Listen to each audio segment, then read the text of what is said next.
R D Sharma, exercise 4.5, question number 1। In this figure अगर हमको दिया हुआ है ट्रायंगल ए सी बी, आप इसको ए बी सी भी पढ़ सकते हैं, सिमिलर है ट्रायंगल ए पी क्यू के। मतलब कि जो दो ट्रायंगल आपको दिख रहे हैं, इस पॉइंट से नीचे एक ट्रायंगल दिखेगा और इस पॉइंट के ऊपर एक ट्रायंगल दिखेगा। ये दोनों ट्रायंगल हमको सिमिलर दिए हुए हैं, क्वेश्चन के अंदर गिवन है।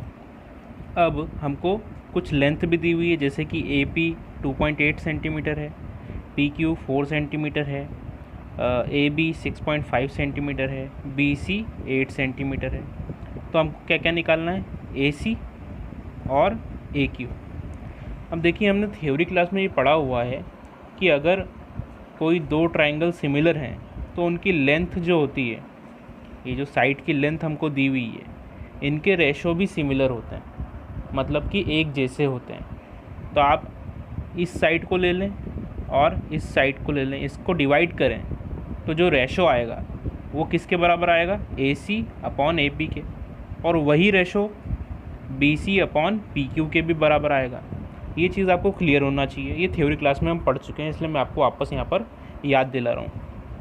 अब इसके बाद हम क्या लिख सकते हैं, देखिए कि A B upon A Q, जैसा कि मैंने आपको बताया, A B upon A Q किसके बराबर हो जाएगा, ए सी अपॉन ए पी के, ए सी अपॉन ए पी, और तीसरी साइड क्या होगी, बी सी और पी क्यू।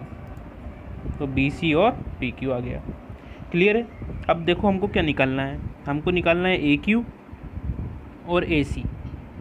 तो ये दो शुरू की टर्म हम नहीं ले सकते, क्योंकि इसमें हमको दो चीज़ निकालना है, और बी सी और पी क्यू दोनों हमको पता है। बी सी हमको 8 दिया हुआ है, पी क्यू हमको 4 दिया हुआ है। तो ये वाली टर्म हमको पूरी पता है। तो हम क्या करते हैं, एक बार इस टर्म को और इस टर्म को इक्वल कर देते हैं, और फिर एक बार इस टर्म और इस टर्म को इक्वल कर देंगे, तो हमको ए क्यू भी मिल जाएगा और ए सी भी मिल जाएगा। क्लियर है।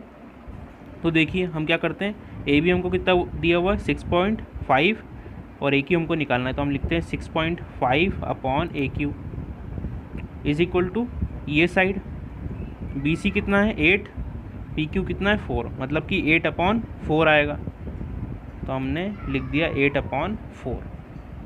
अब यहाँ पर देखो 8 और 4 डिवाइड हो जाएंगे 4 से, 2 टाइम आएगा, मतलब कि इसकी जगह हम लिख सकते हैं 2, या लिख सकते हैं 2 अपॉन 1। तो हम लिख देते हैं 6.5 upon A Q is equal to 2 upon 1।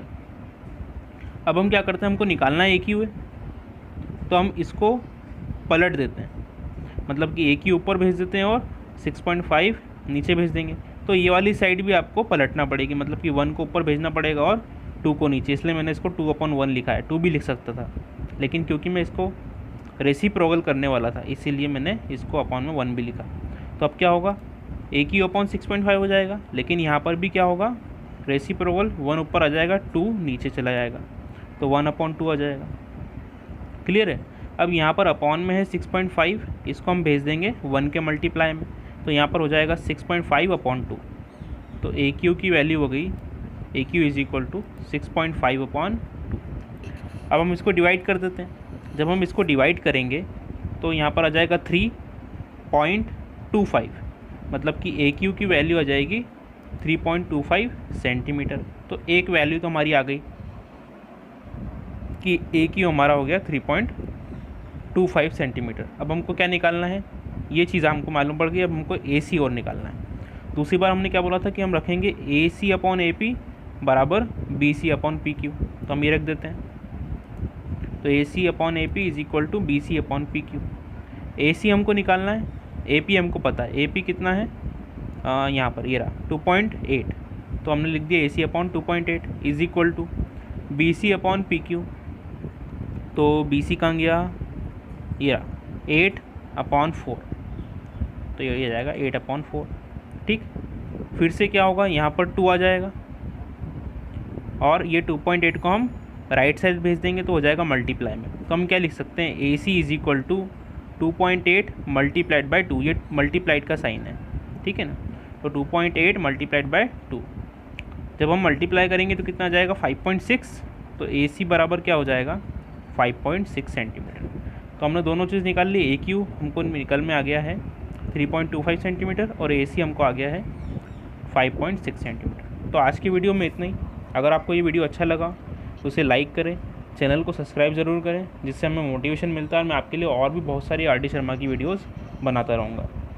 देखिए, इस वीडियो में मैंने टेक्स्ट का इस्तेमाल इसलिए किया है क्योंकि मुझे कमेंट आ रहे थे कि माउस से राइटिंग सही नहीं आ रही है और उसमें फिर टाइम भी लग रहा था बनाने में, इसीलिए मैंने टेक्स्ट का इस्तेमाल किया है। आई होप कि आपको ये और भी सुंदर और भी बढ़िया लगेगा। आज के लिए इतना ही, धन्यवाद।